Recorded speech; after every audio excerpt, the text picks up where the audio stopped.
Hello and welcome back to another video. आज का topic है हमारा सेंटेंस। तो सेंटेंस सबसे पहले हम लोग जानते हैं होता क्या है। A sentence is a group of words that makes complete sense. It always has a subject and a verb. तो हमेशा ये याद रखें कि जब भी हम लोग सेंटेंस की बात करेंगे ना, तो सेंटेंस ऐसे वर्ड्स के ग्रुप होंगे जो कि जब हम इसको कंबाइन करेंगे ना, कंबाइन करके जब भी एक सेंटेंस फॉर्मेशन होगा तो हमेशा वो एक कंप्लीट सेंस बनाएगा। ठीक है। और इसमें हमेशा ये याद रखने की बात है कि हमेशा इसके अंदर सब्जेक्ट होगा और वर्ब होगा। For example she is singing, यहाँ पे शी जो है वो सब्जेक्ट है, इज़ हमारा हेल्पिंग वर्ब है और सिंगिंग हमारा है verb. I like English, right. तो यहाँ पे आई जो है वो क्या हो गया, सब्जेक्ट। लाइक जो है वो वर्ब हो गया। इंग्लिश जो है वो क्या हो गया, आपका ऑब्जेक्ट हो गया। तो हमेशा याद रखिए इन दोनों एग्जाम्पल जो भी हमने लिया है, इसमें हमको ये साफ साफ समझ में आ जा रहा है कि इसमें एक कंप्लीट सेंस बना रहे हैं। ठीक है। तो इसको हम लोग क्या कहेंगे, सेंटेंस कहेंगे। ठीक है। Sentence is a group of words that makes complete sense. जब भी आप लोग याद रखिएगा, क्लॉज में और सेंटेंस में यही डिफरेंस होगा कि जो क्लॉज होगा ना, ये जब कंबाइन होगा दूसरे क्लॉज के साथ तो वो एक सेंटेंस बना लेगा। याद रखें हमेशा, a clause can not be a sentence but a sentence can have more than one clause, right. तो सेंटेंस के बारे में दिमाग में बैठा लीजिए आप लोग कि इसके अंदर सब्जेक्ट होगा, वर्ब होगा। क्लियर। सेकंड है आपका, अब टाइप्स ऑफ सेंटेंस के बारे में बात किया जाए तो बेसिकली दो तरीके से इसको क्लासिफाई किया गया है। सबसे पहला on the basis of purpose. Purpose के अकॉर्डिंग जो सेंटेंस को क्लासिफाई किया गया है वो मेनली आपके 5 तरीके के होते हैं, जिसमें सबसे पहला है असर्टिव और डिक्लेरेटिव सेंटेंस। ठीक है। तो असर्टिव और डिक्लेरेटिव सेंटेंस ऐसे सेंटेंस होंगे, राइट, जो कि स्टेट अ फैक्ट और ओपिनियन। क्लियर। ये अपना ओपिनियन देते हैं। Like here it is written, I am a student. जैसे अगर कोई भी नॉर्मल सेंटेंस अगर हम लोग ले लेना तो उसको हम लोग किसमें किसके एग्जाम्पल के तौर पर लेंगे, असर्टिव और डिक्लेरेटिव सेंटेंस के एग्जाम्पल के तौर पर। She lives in Delhi, we are happy, right. So it can be your affirmative और negative also, right. He is honest. Clear. ये जो है पॉजिटिव सेंटेंस भी है। ठीक है। It can be your negative also, he is not honest. Clear. तो ये जो नॉर्मल टाइप के सेंटेंस होते हैं हमको ना, उसको असर्टिव कहेंगे हम लोग। क्लियर। जिसमें सब्जेक्ट होगा, वर्ब होगा, ऑब्जेक्ट होगा। तो इस तरीके के सेंटेंस बेसिकली होंगे हमारे असर्टिव सेंटेंस, राइट। नेक्स्ट है हमारा इंटेरोगेटिव सेंटेंस। सबसे आसान टाइप ऑफ सेंटेंस में आता है ये। इसमें सेंटेंसेस में ना क्वेश्चंस पूछे जाते हैं। Like what is your name, they end with a question mark. Always remember whenever we are talking about interrogative sentence, तो it always ends with question mark. If you can see कि जो भी sentence के last में question mark है ना, तो ऐसे टाइप ऑफ सेंटेंस को हम लोग क्या कहेंगे, इंटेरोगेटिव सेंटेंस। याद रखें हम लोग किसके बारे में पढ़ रहे हैं, on the basis of purpose. ठीक है। अभी आगे हम लोग डिस्कस करेंगे on the basis of structure कौन कौन से टाइप्स होते हैं। तो इंटेरोगेटिव आई होप सबको क्लियर हो चुका है, इनके लास्ट में हमेशा क्वेश्चन मार्क रहेंगे। नेक्स्ट है हमारा imperative sentence, right. Imperative sentence ऐसे सेंटेंसेस होंगे जो कि ऑर्डर रिक्वेस्ट एडवाइस और कमांड। ठीक है। ऐसे सेंटेंस जिसके अंदर आपको ऑर्डर दिखे, रिक्वेस्ट दिखे, एडवाइस दिखे, कमांड दिखे, तो ऐसे टाइप ऑफ सेंटेंसेस को हम लोग क्या कहेंगे, imperative sentence. Like open the door, that is an order. Please help me, right, ये एक तरीके से रिक्वेस्ट है।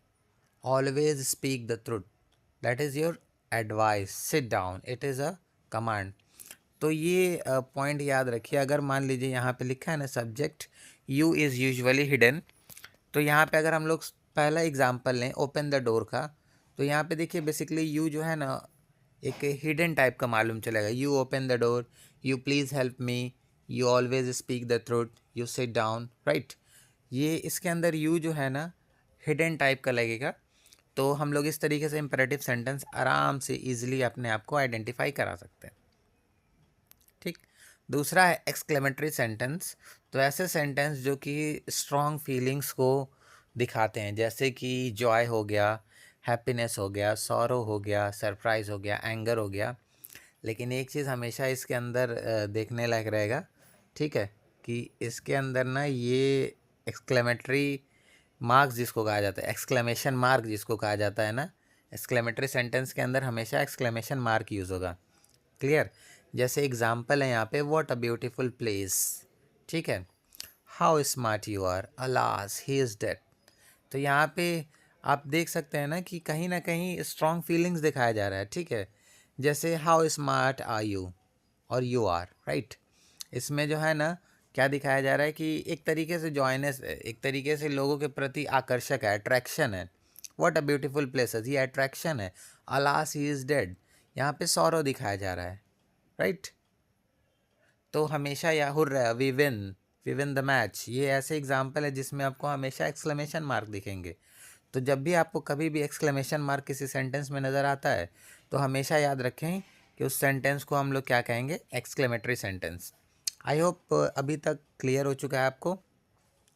उसके बाद एक नया आता है optative sentences. Although most of the schools में ये नहीं दिखता है, बट आप लोग अपने नॉलेज के तौर पर इसको याद कर लीजिएगा। ऑप्टेटिव सेंटेंसेस ऐसे सेंटेंस होते हैं जो कि विश हुआ, प्रेयर हुआ और होपनेस, होप, इन सब चीज़ों को ये क्या करते हैं, एक्सप्रेस करते हैं। जैसे may you succeed in life, may God bless you, may your desire wishes comes true. तो ये जो सेंटेंसेस है ना, ये अपने में क्या कर रहा है, एक विश, एक प्रेयर, एक होप जो है एक्सप्रेस कर रहा है। तो ऐसे टाइप्स ऑफ सेंटेंसेस को हम लोग क्या कहेंगे, ऑप्टेटिव सेंटेंस, ठीक है। तो टोटल हमने 5 टाइप ऑफ सेंटेंस के बारे में पढ़ा, जो कि किसके हिसाब से था, on the basis of the purpose, right. अब हम लोग जो बात करने जा रहे हैं ना, वो on the basis of structure के बारे में बात करने जा रहे हैं, जो कि बहुत इंपॉर्टेंट है कि सेंटेंस के स्ट्रक्चर के बिहाफ पे कितने तरीके के सेंटेंस बटे हुए हैं। इसमें सबसे पहला जो कि सबसे मोस्ट इम्पॉर्टेंट है वो हमारा सिंपल सेंस। वैसे तो तीनों इम्पॉर्टेंट है, ठीक है, वन बाय वन हम लोग इसको डिस्कस करेंगे। तो सबसे पहला इम्पॉर्टेंट जो सेंटेंस है उसको हम लोग कहेंगे सिंपल सेंटेंस, ठीक है। तो सिंपल सेंटेंस में याद रखिए कि a simple sentence has only one subject and one predicate, right. और इसके अंदर हमेशा एक ही क्लॉज होगा जो कि इंडिपेंडेंट होगा। Clear everyone? अब यहाँ पे इसका स्ट्रक्चर यहाँ देखिए, ये हमने हाईलाइट किया हुआ है, subject plus verb plus object, ठीक है। तो कोई भी अगर सिंपल सेंटेंस आपको दिखे ना तो वो इसके फॉर्म में रहेगा, सब्जेक्ट होगा, वर्ब होगा, ऑब्जेक्ट होगा। क्लियर? जैसे यहाँ पे एक एग्जांपल लिया गया है, आई प्ले क्रिकेट। तो यहाँ आई जो है सब्जेक्ट हो गया, प्ले जो है आपका क्या हो गया, वर्ब हो गया, और क्रिकेट क्या हो गया, ऑब्जेक्ट हो गया। ये अपने में एक इंडिपेंडेंट क्लॉज है, एक मेन क्लॉज है ना। तो हमेशा याद रखिए कि सिंपल सेंटेंस ऐसे सेंटेंस होते हैं जो कि जिसके अंदर मेन क्लॉज होता है, जो कि मेन क्लॉज की तरह वर्क करते हैं। Clear? She is reading a book, यहाँ पे शी जो है सब्जेक्ट हो गया, इज़ हेल्पिंग वर्ब, रीडिंग क्या हो गया आपका, वर्ब हो गया, अ बुक आपका हो गया ऑब्जेक्ट, राइट। ई अब यहाँ पे एक नीचे नोट में करके पॉइंट दिया गया, even if it's looks long it is still simple if there is only one clause. ठीक है, हमेशा याद रखिए सिंपल सेंटेंस पहचानने का सबसे आसान तरीका क्या है कि इसके अंदर हमेशा एक ही क्लॉज रहेगा, ठीक है। एक से अधिक अगर क्लॉज हो गया तो वो कंपाउंड में चला जाएगा, कॉम्प्लेक्स में चला जाएगा, जो कि आगे हम लोग डिस्कस करने वाले। लेकिन हमेशा याद रखिए कि कभी भी, जब भी, कितना ही बड़ा सेंटेंस हो जाए, अगर उसके अंदर, ठीक है, एक क्लॉज रहेगा तो हमेशा याद रखिएगा कि वो किस टाइप का सेंटेंस है, सिंपल सेंटेंस। और वो क्लॉज कैसा होना चाहिए, वो क्लॉज आपका होना चाहिए इंडिपेंडेंट, मतलब मेन क्लॉज होना चाहिए, राइट। आई होप ये वाला सेंटेंस जो है आपको सिंपल सेंटेंस वो क्लियर हो चुका होगा। नेक्स्ट है हमारा कंपाउंड सेंटेंस। यहाँ पे मैंने एक ब्रैकेट में फैन बॉयज लिखा है, उसका क्या यूजेस है अभी आगे हम लोग बताएंगे। तो a compound sentence has two or more independent clause joined by and but or so yet for. यहाँ जो फैन बॉयज लिखा है ना, ये इसी का शॉर्टकट है, ठीक है। एफ फॉर हो गया आपका for, A for and, N for nor, B for boys, B for big but हो गया, बॉयज़ में बी फॉर बट हो गया, ओ फॉर जो है और हो गया, वाई फॉर येट, और एस फॉर सो। तो कंपाउंड सेंटेंस हमेशा याद रखें कि ऐसे सेंटेंस जिसके अंदर दो इंडिपेंडेंट क्लॉजेज रहेंगे, याद रखिएगा। यहाँ पे हमने लिया है ना एग्जांपल इंडिपेंडेंट क्लॉज का। तो इंडिपेंडेंट क्लॉज दो हमेशा रहेंगे जो कि किससे जुड़े रहेंगे, कोऑर्डिनेटिंग कंजंक्शन से जुड़े रहेंगे। क्लियर? आई होप यहाँ तक कोई डाउट नहीं है। इसका स्ट्रक्चर यहाँ पे मैंने बता के रखा है, independent clause plus conjunction plus independent clause. ठीक है, मतलब पहले हमारा क्या रहेगा, एक इंडिपेंडेंट क्लॉज रहेगा, मतलब अपने में ही क्या रहेगा, ये सेंस बनाता रहेगा। साथ ही साथ इसके बाद जो है एक कंजंक्शन जुड़ा रहेगा। ठीक है, वो कंजंक्शन आपका किससे जुड़ा रहेगा, स्पैन बॉयस से जुड़ा रहेगा। ठीक है, फॉर होगा, एंड होगा, ठीक है, इस टाइप से जुड़ा रहेगा। और लास्ट में क्या रहेगा, आपका इंडिपेंडेंट क्लॉज रहेगा। जैसे एक एग्जांपल यहाँ पे लिया गया है, I was tired but I finished my work. ठीक है, तो हमेशा याद रखिए कि यहाँ पे जो आई वॉज टायर्ड है, ये अपने में एक इंडिपेंडेंट क्लॉज है, बट यहाँ पे एज अ कंजंक्शन यूज़ हुआ है। और आई फिनिश्ड माई वर्क, ये भी अपने में एक क्या है, क्लॉज है। तो इसको अगर हम लोग कोऑर्डिनेटिंग क्लॉज कह देंगे भी ना, तो उसी से मिलता जुलता है कहीं ना कहीं ये। I was tired but I finished my work, यहाँ पे दोनों जो है ना क्लॉजेस इंडिपेंडेंट है, और दोनों किससे जुड़े हुए हैं, कंजंक्शन से जुड़े हुए हैं। ठीक है, यू कैन स्टे हियर और you can go home, you can stay here भी यहाँ पे क्या है, एक इंडिपेंडेंट क्लॉज है, और यू कैन गो होम यहाँ पे ये भी क्या है, इंडिपेंडेंट क्लॉज है, लेकिन ये किससे जुड़ा हुआ है, और से जुड़ा हुआ है। ठीक है, एक चीज़ आप याद रखिएगा, इसको पहचानने का मैं एक ट्रिक बता देता हूँ। एक क्लॉज के बाद कॉमा जुड़ा रहेगा, right, wait let me, comma, comma के बाद कंजंक्शन जुड़ा रहेगा। ठीक है, पहचानने का तरीका है इसका, each part of a sentence can stand alone as a sentence. ठीक है, याद रखिएगा हमेशा कि ईच पार्ट जो सेंटेंस के हैं ना, वो अपने आप में ही सेंस बनाएंगे। ठीक है, क्लियर। तो सिंपल सेंटेंस समझ में आएगा जिसके अंदर केवल एक क्लॉज रहेंगे। ठीक, कंपाउंड सेंटेंस में दो क्लॉजेस से मिलके ये सेंटेंस बनेगा, और लेकिन ये जो दोनों क्लॉज होंगे वो इंडिपेंडेंट क्लॉज होंगे। ठीक है, और तीसरा जो हमारा है वो है कॉम्प्लेक्स सेंटेंस। ठीक है, कॉम्प्लेक्स सेंटेंस अगर हम लोग सबऑर्डिनेट क्लॉज से जोड़ के देखें तो उसी से मिलता जुलता है। तो a complex sentence has one independent clause, याद रखें, सबसे पहला लाइन क्या मैंने बोला, it has one independent clause, साथ ही साथ it has one more dependent clause.